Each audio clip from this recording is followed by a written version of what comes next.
In this video, I'm going to show you how to add a recipient in Wise. Now, the first thing you have to do, you want to sign into your account, then you want to go to the left over here, scroll down and click on Recipients, which is the second to last option.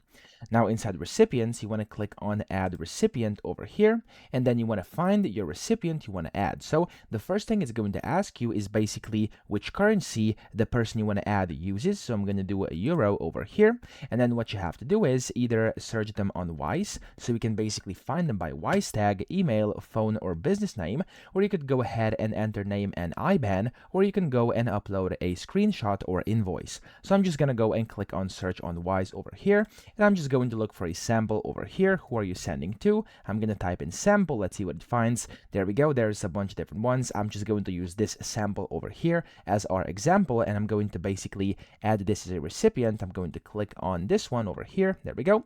And then as you can see, it says how difficult it was. I'm just going to leave it like it is because it wasn't difficult at all. And then that's really all you have to do. So as you can see, if I go to recipients now, I'll be able to find that specific person over here inside recipients. So that's how easy it is. I hope this video helped you out. If it did, please subscribe to the channel and help me out as well.